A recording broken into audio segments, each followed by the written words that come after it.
의원님 수고하셨습니다. 다음은 존경하는 우상호 의원님 질의해 주시기 바랍니다.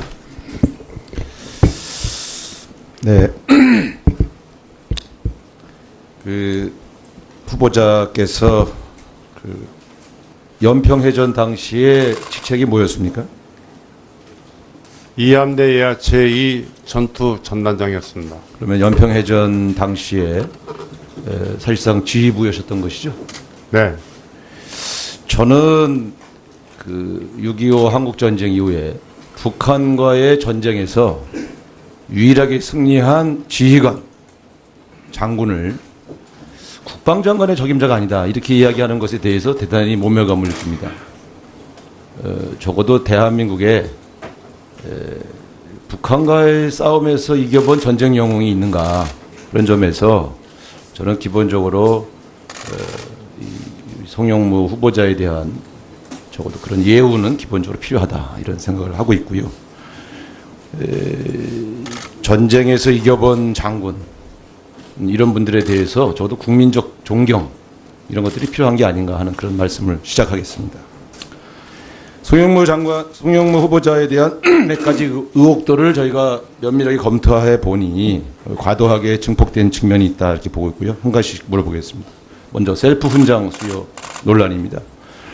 후보자께서 본인이 훈장 받은 것에 대해서 직접 심사해서 본인이 결정한 적이 있습니까? 전혀 없습니다. 이 셀프 훈장이라는 것은 결국 자기가 자기 훈장을 주는 것을 결정하는 자리에 있어야 셀프 훈장인데 전쟁에서 이긴 승전자에게 국가가 훈장을 수여하는 것은 당연한 일입니다. 그런데 그 훈장을 결정하는 자리에 있지 않은데 셀프 훈장이라고 그렇게 의혹을 제기하는 것은 적당치 않다고 봅니다. 본인이 직접 관여하지 않으셨죠? 전혀 안 했습니다. 네. 그렇기 때문에 이 셀프 훈장 논란은 근거 없는 의혹이고 대한민국 군을 모욕하는 얘기다. 저는 그렇게 생각합니다. 두 번째, 따님 채용 관련된 문제를 좀 물어보겠습니다. 제가 보니까 따님이 삼성 SDI에 근무하다가 ADD로 옮기신 거죠?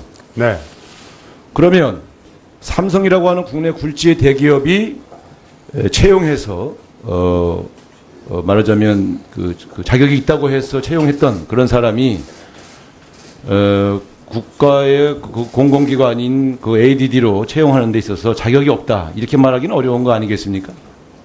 네, 그렇습니다. 더군다나 연봉을 보니까 삼성에서 받은 연봉보다 더 적은 연봉을 감수하면서 기관을 옮긴 건데 그러면 이것은 특혜가 아니고 오히려 연봉을 낮춰서 삼성 같은 대기업에 있다가 국가 공기관으로 옮긴 것은 저는 제가 볼 땐 이런 것을 특혜라고 하는 것은 좀 적당치 않다고 보여지고요. 그런 점에서 아마 제가 볼 때는 본인이 몸이 안 좋으니까 근무 조건이 비교적 더 양호한 사기업에서 공기업으로 옮긴 것 같은데 이 문제에 대한 의혹 제기도 너무 과도하게 부풀려졌다. 저는 그렇게 생각을 합니다. 그 LIG 넥스원 관련해서 아까 우리 이철 의원도 말씀하셨습니다만 결국 우리가 전직 장군이 방산업체에 근무할 때 갖는 의혹은 혹시 그 현직 시절에 위력 그 영향력을 발휘해서 부하 직원들한테 로비를 한 게 아니냐 이런 의혹 때문에 우리가 그 방산업체 채용이나 혹은 근무 경험들에 대해서 의혹을 제기하는 것입니다. 그런데 지금 이 송영무 후보자는 인도네시아 잠수함 수출건에 주로 관여해서 그 대가로 자문료를 받았다 이렇게 지금 해석되고 있는데 실제로 그 잠수함 그 수출이 전체 총액이 어느 정도 됩니까? 척당 세척이 10억 불이니까 한 3억 불 내지 3억 5천 불 정도 됩니다.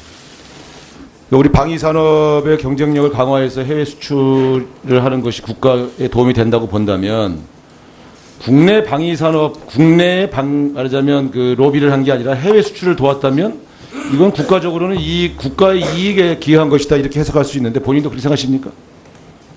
선진국의 경우에 보면은 현역 장교들이나 장군들도 방산 수출을 하기 위해서 같이 업체의 직원들과 출장도 가고 지원을 많이 해주고 있는 그런 실태에 있습니다. 네, 그러니까 국내에 그 방위산업이 국내 예를 들면 저 로비에 관련되거나 그런 것은 적당치 않지만 그 군 시절의 경험을 살려서 우리 방위산업의 해외 수출에 기여하는 것은 오히려 장려해야 된다고 보는데 그런 점에서 보면 저는 이 문제가 의혹의 제기 대상이 될 수는 없다 이렇게 보고 있습니다.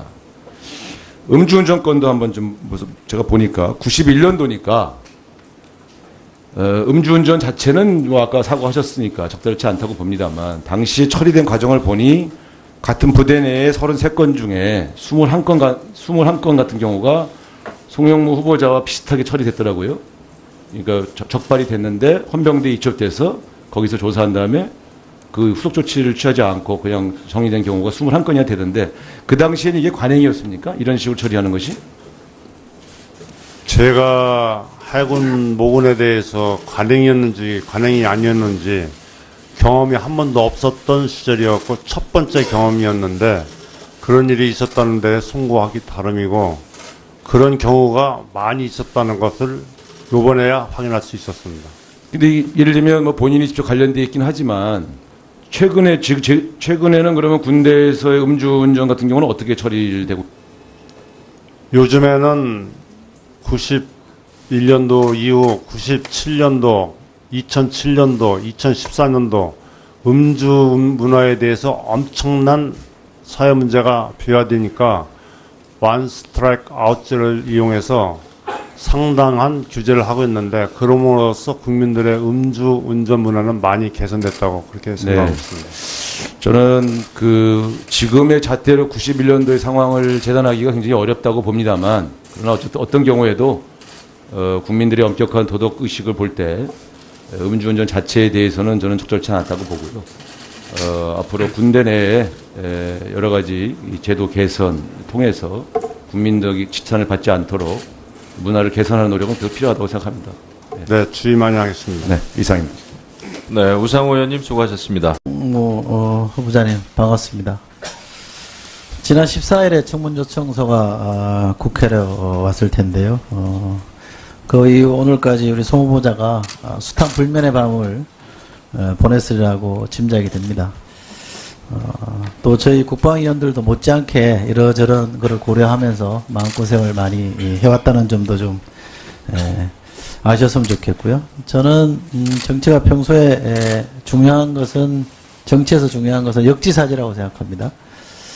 제가 여당의 국회의원이 아니라면 또 제가 군에 있는 사람이라면 어떻게 볼까 이런 점을 생각하면서 나름 저도 고민이 많았습니다. 제가 후보자께 드리고 싶은 말씀이 하나 있습니다. 우선 후보자를 둘러싼 이러저런 문제 제기도 있고요. 의혹도 있습니다만 오늘 이 자리에서 후보자가 해명할 것은 해명하고 사과할 것은 사과하고 또 바로잡을 것은 바로잡는 한편 이 방송을 통해서 우리 송 후보를 지켜보는 우리 국민들이 송영무 후보자가 직접 보니 방송을 통해서 보니 대한민국의 국방장관으로 손색이 없구나. 우리 문재인 대통령이 약속한 국방개혁의 적임자구나. 이런 평가를 내릴 수 있도록 눈치 보지 말고요. 당당하게 소신껏 대답해 주기를 부탁드립니다. 자, 제가 국방위 하면서 제가 제일 답답했던 게 국방부가 자료 제출을 잘 안 한다는 겁니다. 아주 심할 정도로 끓이는데요. 이번 청문회 과정을 보면, 한 보름간의 과정을 보면, 이 국방부가 평소 같으면 군사기밀이라고 한사코 내놓지 않을 자료들이 막 쏟아져 나왔습니다. 일종의 자료 유출의 홍수라고 저는 볼 수도 있을 것 같은데, 저는 이렇게 해석합니다. 송 후보자의 국방장관 임명을 막기 위한 뭔가 저항이 있는 것 같다. 그렇게 해석할 여지가 좀 있다고 저는 생각합니다. 후보자에게 이것부터 좀 묻겠습니다. 예, 아니오로 대답해 주시면 좋겠는데, 후보자가 국방장관이 되는 것에 대해서 불편해하거나 불안해하는 사람들이 있다고 보십니까? 약간은 있다고 생각합니다. 네. 제가 듣기에 해군 참모총장 할 때 강력한 개혁을 추진해서 당시 기득권 세력들 사이에 원성이 자자했다는데 맞습니까? 그렇게까지는 생각하지 않고 저희 개혁 의도에 동감은 하지만 너무 좀 무리하지 않는가 의견 개진하는 사람이 있었습니다. 네. 헌병에 당시 총장 재적 시절에 헌병에 대해서 대대적인 개혁 조치를 했다는데 맞습니까? 네. 어떤 조치했습니까? 헌병은 자기들 직분이 잘못된 것을 바로잡고 지적을 해야 되는데 그들이 스스로 그런 짓을 했기 때문에 용서할 수가 없었습니다. 예. 한 4, 50명 가량 뭐 징계도 하고 처벌도 하고 그러셨다고요? 경량에 따라서 전역 조치, 군법 회부, 징계 등을 했습니다. 네. 저는 이렇게 생각합니다. 제가 뭐 누구라고 특정할 수는 없습니다만, 군에 있을 때, 우리 송 후보자가 군에 있을 때 밀어붙인 개혁 드라이브 때문에 손해를 보거나 피해를 입은 분들 또는 강력한 국방개혁 의지를 갖고 있기 때문에 국방개혁의 견인차로 송 후보자가 등장함에 따라 불안해하는 분들이 낙후해서 움직이고 있다. 저는 이런 추론을 갖고 있습니다. 때문에 저는 이 국방개혁을 둘러싼 갈등의 전초전이라 이렇게 생각하고요. 이거는 장관이 되시더라도 쉽게 끝날 싸움은 아니다. 저는 그렇게 봅니다. 그런데 입장을 바꿔놓고 생각해보면, 역지사지 해보면, 국방개혁을 둘러싼 갈등 프레임으로 이 문제를 해석할 수 있습니다만, 다른 한편으로는 군인으로서 음주운전한 것이나, 총장 퇴임 후에 로펌에서 고액의 자문료를 받은 것에 대해서는 비판을 받아도 저는 마땅하다고 생각합니다. 여기에 대해서 어떻게 생각하십니까? 그 지적에 대해서 대단히 옳은 말씀이라고 생각하고요. 26년 전 젊은 시절 한순간 실수를 저지른 거에 대해서 깊이 반성하고 있으며 국민 여러분들께 송구스럽게 생각합니다. 예. 요거 관련해서 제가 분명하게 좀 정리하고 싶은 게 하나 있습니다. 로펌 율촌이죠? 네. 법무법인 율촌, 방산업체 LIG에 근무를 했습니다. 자문을 했습니다. 근무가 아니고요. 자문을 했는데, 일반인들은 이렇게 생각할 겁니다. 도대체 뭘 도와줬길래 그처럼 많은 돈을 받았을까? 이런 의문을 갖고 있는 거고, 저는 합리적 의심이라고 생각합니다. 제가 단도직입적으로 묻겠습니다. 율촌과 LIG에서 우리 후보자께서 제공한 자문은 어떤 내용입니까? 율촌에서는 저는 항상 군인이었을 때도 그렇고 현재도 그렇지만 국가와 군을 최우선적으로 생각했습니다. 율촌에서는 우리가 영국, 불란서, 독일과 같은 선진국으로 올라서기 위해서는 우리 원천 기술을 가진 방산 수출 수입을 해야만 하는 것으로 믿고 그런 법률적 지원을 해줄 수 있는 제도를 만드는데 의견을 제시했더니 요청에 수락을 하였습니다. 또한 LIG에서는 몇 년 전 신문에 대한민국 방산 수출 중 제일 큰 거액인 인도네시아 잠수함 수출 3건이 있었습니다. 저는 현역 때 대한민국 해군 수상함 전투체계를 완벽히 국산화시켰는데 그에 따라서 수중함 전투체계는 미완이 되어 있기 때문에 그 분야에 요청을 해서 자문에 응했을 뿐입니다. 예. 지금 후보자님 말씀은 전직 해군 참모총장으로서 뭐 계약을 따내는데 로비를 한 게 아니라 우리 방산업체들이 해외 수출을 할 때 그걸 도와준 거고, 다시 말씀드리면 수출 경쟁력을 강화시키기 위해서 전문가로서 자문을 해줬다, 이런 말씀이신 거죠? 예, 맞습니다. 예. 그리고 그 성과가 잠수함 수출하고 이런데 상당히 기여를 했다, 이렇게 보시는 거고요. 예, 자부심을 갖고 있습니다. 네.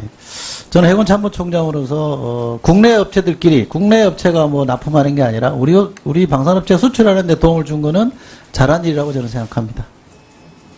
네, 이철 의원님 수고하셨습니다.